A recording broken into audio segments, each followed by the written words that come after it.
Now, I know I might catch a lot of heat for this in the comment section, but I was never a fan of the PS4, unfortunately. What's going on, YouTube? Welcome back to my channel. So today's topic of discussion is going to be about the PS4. Now,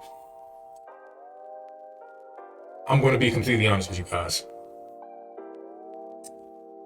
I was never truly a fan of the PS4. I was never truly a fan of the PS4. Now, don't get me wrong, like they probably have one of my favorite games of all time. Like, of course, like you have Spider-Man 2018, which is like literally still to this day, like, you know, even if you compare them to like, you know, you got Miles Morales and then you got the Marvel Spider-Man 2, like, even though like when you play, Miles Morales and then when you play Spider-Man 2, like, even though it's just like, when you go back to Spider-Man 2018, like you could tell like the it's a severe downgrade, like, you know, in terms of like the gameplay, like the core mechanics and everything. But in terms of like the story is, you know, the story is actually good.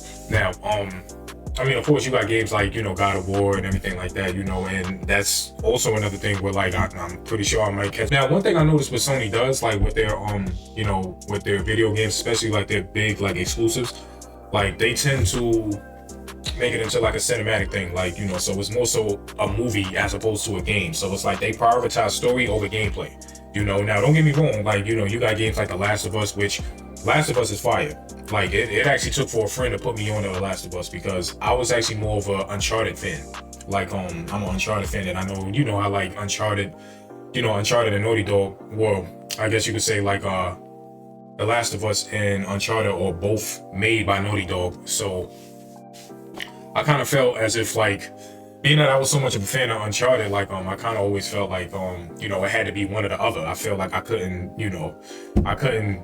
play both. But it took for a friend of mine to actually put me on to it, you know, because he actually mentioned to me that, like, plenty of times, like, oh yeah, you should definitely play The Last of Us. And I was like, nah, it's just too many cutscenes, you know, it kind of like gets in the way of you know, like the actual gameplay and everything like that. But there was one day he actually came over to my place and like he was playing it, you know, he was playing it on the PS5. Now, this is prior to like the if I'm not mistaken, this was last year, if I'm not mistaken. It was like last year, maybe like a year and a half, 2 years ago.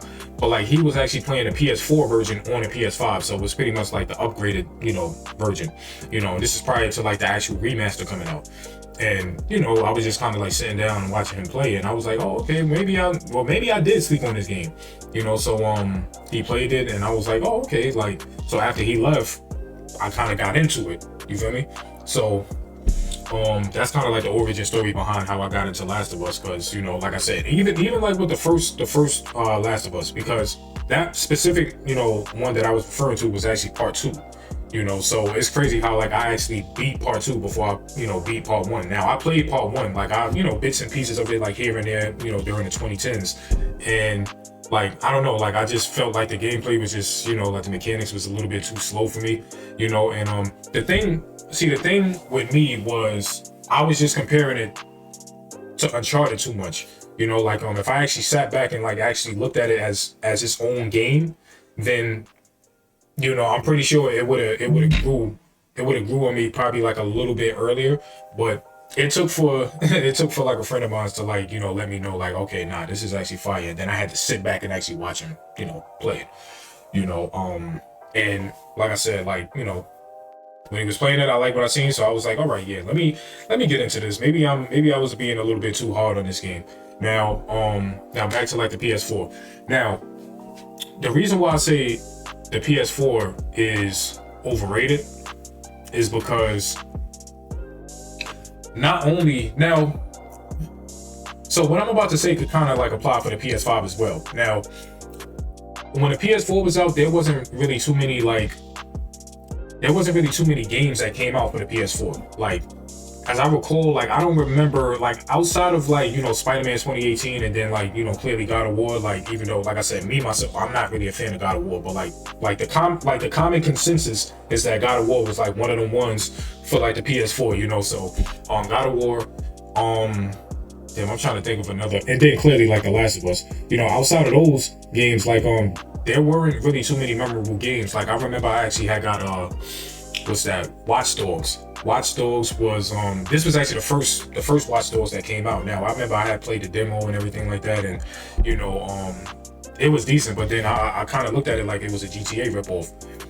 And to be honest, like most games nowadays, like, you know, especially if it's open world, like they tend to come across as if, you know, they're just, you know, somewhat of a knockoff of GTA. And the same thing, like the same exact argument could apply for first person games, you know.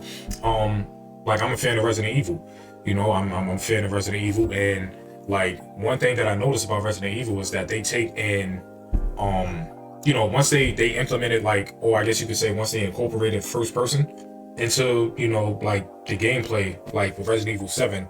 Now I understand that they say like, oh yeah, they're taking it back to the basics, you know, like it's more like, you know, survival, like it's real survival horror.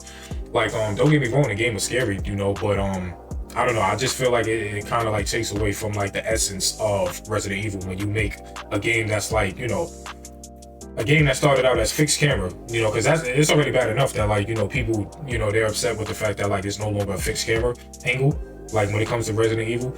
But now, you know, now that people are like, you know, kind of got like acclimated to like the third person perspective of, you know, Resident Evil,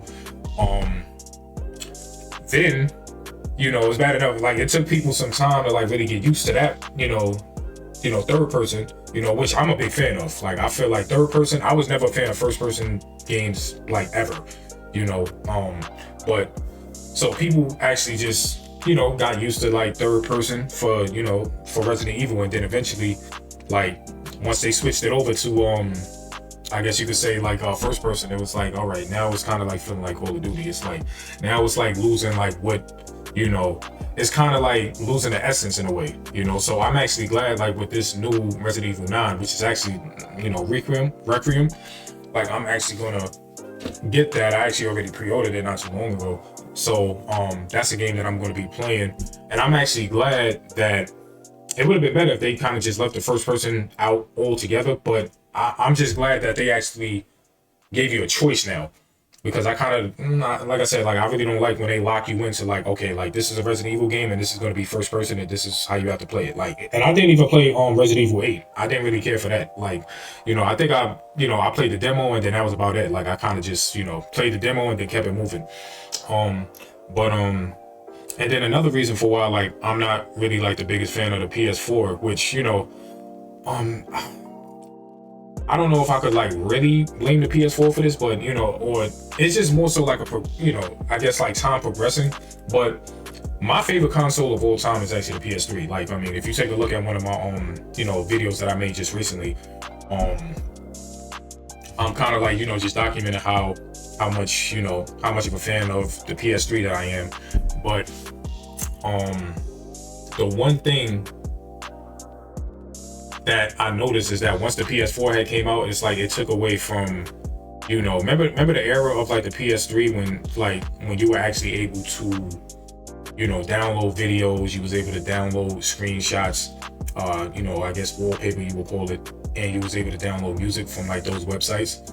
Like it's like they started to, for some reason, it's like it aligned perfectly. Like once the PS4 came out, it's like it literally, like they just started to phase out all of those websites that you would be able to go to, like, you know, at least when the PS3 was out, where you would be able to like, you know, get free music, you know, and then, you know, Spotify and all of like the music services started to come out, and then, you know, but because I believe, if I'm not mistaken, I actually remember that I got the PS3, well, not the PS3, but like the PS4, I got that back in, I believe it came out the end of the 2013, if I'm not mistaken.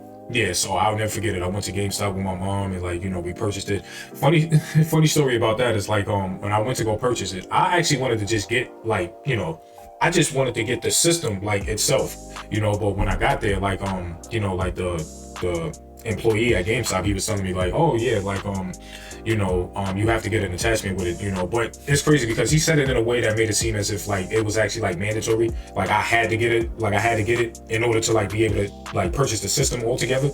But so I actually ended up getting a game with it, and it actually wasn't even a bundle. Like I just kind of bought the system and then I bought the game separately. You know, the first game that I ever played for it was the this was what's that, Tomb Raider Definitive Edition. That's actually one of my, you know, that was actually one of my favorite games for the PS4, you know. And like I said, like that was the first game that I ever played for the PS4, you know. So Tomb Raider Definitive Edition, and when I played that, like I ended up beating it. You know, and then what's that? Yeah, I ended up beating a game, and then after that, like I remember this was like probably like 2 years down the line, like they came out with Rise of the Tomb Raider, which is actually a game that I'm playing on my main channel. My main channel is Uncle Drew 3X. Okay, so